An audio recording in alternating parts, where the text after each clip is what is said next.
Hi, welcome to Business Link. I'm Jason Ball, President and CEO of the Lincoln Chamber of Commerce. We are here again in the AOI Podcast Studio at the Lincoln Chamber of Commerce's offices downtown. And I just want to again encourage everybody to go to our website. If you're seeing this on social media, you can go to lcoc.com.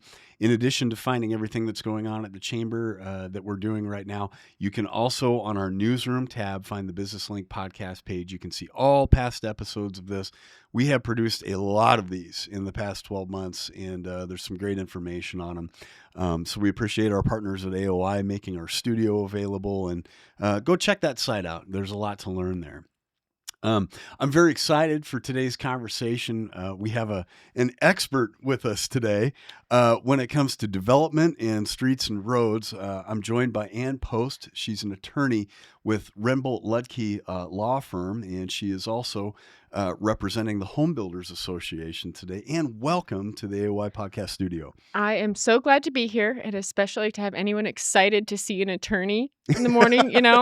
That feels great. I don't often get that, so glad to be here. This is the best kind of attorney. Attorneys that help build stuff, right? Right. That's a big part of what your practice has been built on, right? Helping developers, helping groups that build things, right? Absolutely. So Rembolt is a full service law firm, Mm-hmm. but what that means is that I get to focus my practice. I get to work on the front end of the project where we're putting together your business structure, where we're putting together your project, we're helping you turn bare dirt into something.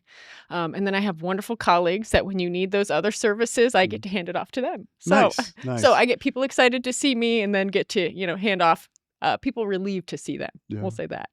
Well, and you and I have been spending a significant amount of time together here over the past 6 months, mostly through our Growth is Good coalition. Mm-hmm. And for folks that might not have heard of the Growth is Good coalition, that includes the Lincoln Chamber of Commerce, Lincoln Independent Business Association, the Realtors Association, and the Home Builders. And it's been used in the past for advocacy on issues like this. And so for folks that are hearing maybe a little bit more about Lincoln on the Move, but aren't aware of what that is or means, or there's a local option sales tax, can you explain to people just what Lincoln on the Move is about and the local option sales tax? Right. So Lincoln on the Move is a sales tax, has been in place for 6 years now. The origin of this was in 2019. A group came together to look at what Lincoln's needs were for their streets. Everyone identified there were needs. The question was, what were those needs? How big were those needs? And how do we fix those? Where do we find the funding to fix those? So that group came together and they identified in 2019 a $33 million annual gap in funding to meet Lincoln's road needs. Over and above what we were able to invest at that time, $33 million. Exactly. Wow. Exactly. And so that was in 2019. I think we all know there's been some inflation and some increase in costs since 2019. Yes. So let's keep that in mind. And so that group identified that need and then started looking at a way to address it. And so that's where Lincoln on the Move, the local option sales tax, came from. That has been in place for the last 6 years. Mm-hmm. What that was is an additional quarter-cent sales tax.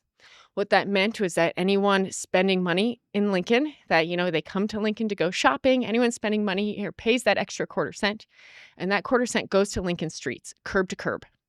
So it was really important as that group looked at that potential sales tax, as the Growth is Good coalition looked at that potential sales tax in 2019 to say, if we move ahead with the sales tax, it needs to be curb to curb. We need to make sure it is going to streets. Yeah.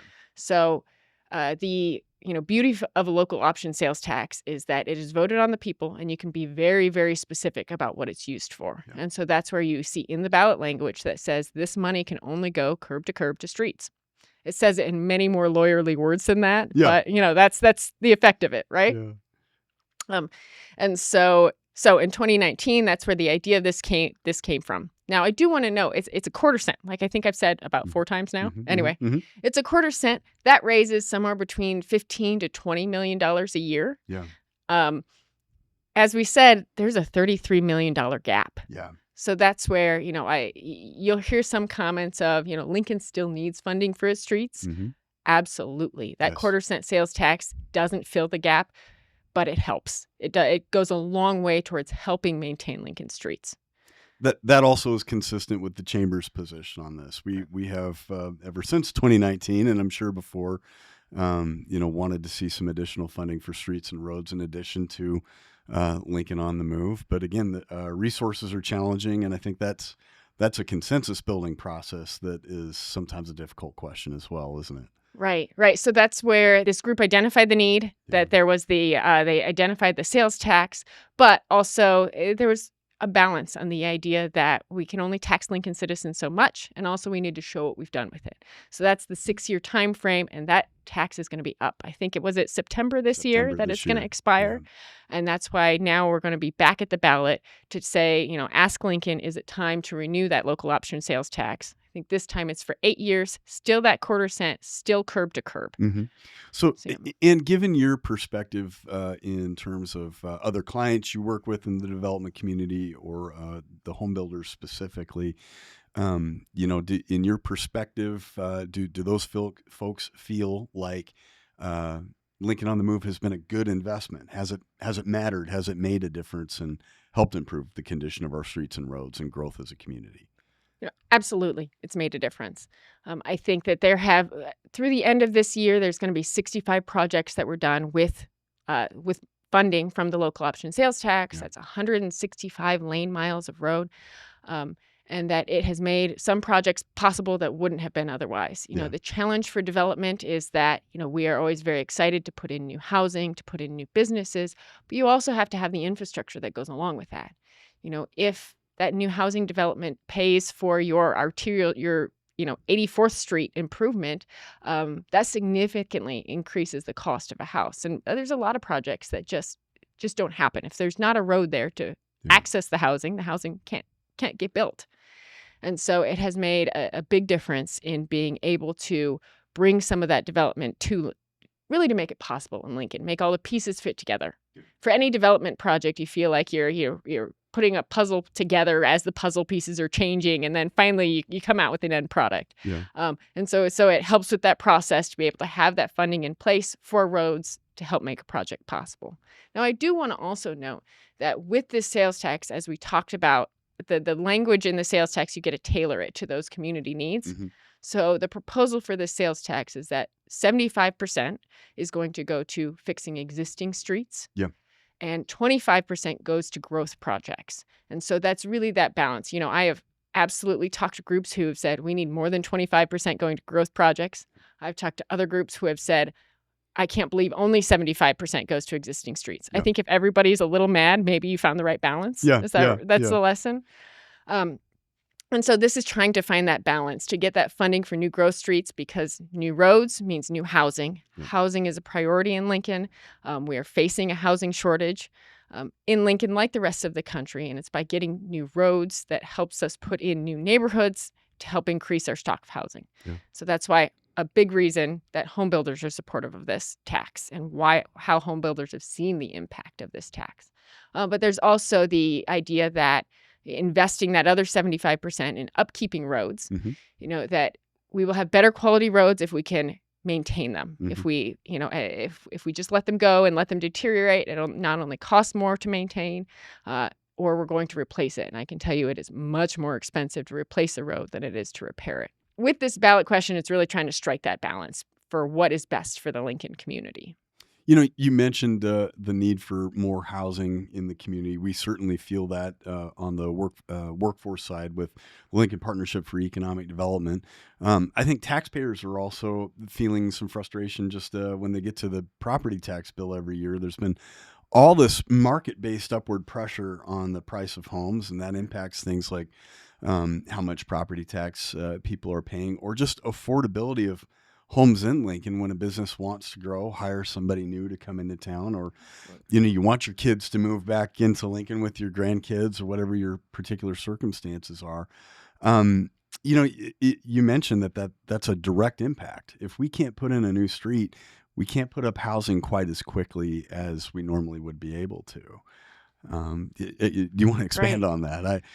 Right. Just that that every neighborhood needs a street to access it. If we don't have that street, you can't get into the neighborhood, and we can't build new houses. I think also your comment on this increasing cost of housing, this was for housing providers in Lincoln. It was, it took a while to get behind supporting this sales tax. Their constraint is that when you build new housing, you pay sales tax on all your materials that go into that. Yeah. So that sales tax increases the cost of housing. So that's where you'll find, along with this proposed sales tax, is also a freeze on impact fees. So what that means is that an impact fee is a fee that a builder pays every time they go to get a building permit. Mm-hmm. They pay an impact fee, and that fee goes to infrastructure across the city. It is paid, it is paid within the district where you're going to be built. It's supposed to be used in that district, but it's a fee that you pay for every home. It's a minimum of $5,300. If it's a bigger home, it's got bigger impacts. That fee could be more. Yeah. So that's $5,000 on the cost of your home before you even turn dirt. Yeah. So with this proposal, that fee isn't going away. That fee will still be there. But what it's saying is that so long as the tax is in place, that fee's not going to go up. Yep. So that's the idea. While we're increasing the cost of that housing by the sales tax, we're not going to also be increasing this fee. So where we've got impact fees that go for that infrastructure, we've got a sales tax that goes to infrastructure. We're just minimizing the impact of having both of those on housing. Yeah. Right? And I want to point out too, this is not just a housing impact, as you're well aware. Businesses, if they're going to do a project, they need a road to get there. Businesses, if they're going to do a major expansion, they often comes with other additional infrastructure that they need to add for safety, multiple points of access for fire, and other reasons. And so all of what we're talking about, while it's super important for housing, and that's a great thing too, from the Chamber's perspective, we absolutely need this for the same reasons that impact business growth here in the community. And, one of the things that I think there's an active dialogue in the community about is, Lincoln on the Move, maybe it helped and it's generating about that $15 to $20 million a year. Can't we just find the money somewhere else? Isn't there another bucket of money at the city or another resource that the city's maybe already using for streets and roads? What's your response to those types of questions, Ann? I think my ideal response would be, in an ideal world, that we pass this tax, we keep this tax, and we continue those conversations. Yeah. Like we've said, this tax doesn't generate enough to fix every problem with Lincoln streets. So to the extent that we can pass this tax so we can keep growing, so we can keep adding that housing that we need, we can keep growing business opportunities, but also continue those conversations for prioritization. People say there are other streets that need work. They're right. Like we said, we know that there's still that funding gap. So let's continue. Let's keep this, keep steam behind those conversations, keep having that so that we can use both measures to grow Lincoln as a stronger community. Yeah. And I want to take this moment. I mean, we are accurately and correctly asking people to pass this tax. Yeah. But I want to remind everybody, this is the same tax that has been in place since 2019. This is a reauthorization of taxing at the same level. So I want to assure everybody that's out there listening to this won't be a large increase in the sales tax that you're paying. In fact, it will be the same sales tax rate if this is renewed. Yeah, absolutely. And I think that was such a key component the first time that this question of the tax came forward, was to say it's for a short period of time. Yeah. So we can try this. We can see if it works, see if it's used how we expect it to be used. And if it is, we can try it again. Yeah. And so here we are trying it again. Yeah. I think, like I said, 65 projects and 165 lane miles. There have been significant improvements around Lincoln, and we want to see that continue. But I would also note that with that, this tax over the last 6 years has constituted about 20% of the city of Lincoln's budget for road improvements. Yeah. So that also means that if we don't pass this tax in April, their road budget is going to go down by 25%. Then we're not only talking about, we need this, and we're talking about filling that 25% gap, plus, whatever the sales tax could have generated. So it's important to keep that in mind, that, it was on a short time frame strategically to make sure that it was used appropriately, to make sure we saw the improvements. We both have, and also we have further to go. And that's why we're asking the voters to consider this again. For voters out there that are, I think understandably, maybe a little bit itchy about continuing voting to tax themselves, I want to remind them as well that the unique component to a sales tax, a local option sales tax, is that local residents will not be the only people that are paying this. And in fact, in the previous or existing iteration of Lincoln on the Move that we're still living under until September, it's estimated that about 30% of that $18 million a year actually comes from people that are not residents in Lincoln. And so as the chamber, through the Visit Lincoln program, tries to bring in, sports teams when we're playing baseball in the summer, or groups that are doing tournaments at UNL, like we talk about quite often, not only are they staying in hotels, but they're going out and eating at our restaurants and hopefully shopping in our stores and buying a tank of gas and a couple candy bars on the way out of town. They are dropping dollars into our streets and roads through Lincoln on the Move. And I think that's a really important part of why a sales tax fits as opposed to other tax methods we could be looking at as a community. Absolutely. I know it's always, in a perfect world, wouldn't it be great if the people driving on the roads were paying for the roads, Yeah. right? And that's, I think, was the theory behind the gas tax, which is still the highway allocation dollars that make up a significant portion of that, other 80% of Lincoln's budget for roads. But with more fuel efficiencies, with electric vehicles, we're not quite seeing that one-for-one on gas tax for road funding that we maybe used to see, or the policy behind that. And so the sales tax is the next best way to get at that, to make sure that the people who are in the community using our roads are also helping to pay for them. Yeah. Well, and I really appreciate the robust dialogue about this. I am sure we're going to be talking a lot more with people in the community about why, in the minds of the chamber and other organizations that we work with in town, this makes sense. Is there any closing remarks you want to share to have people keep in mind when it comes to this spring?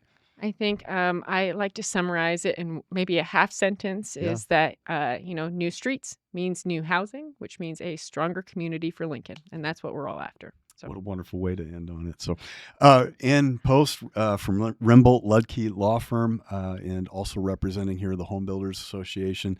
Thank you so much for coming into the AOI Podcast Studio.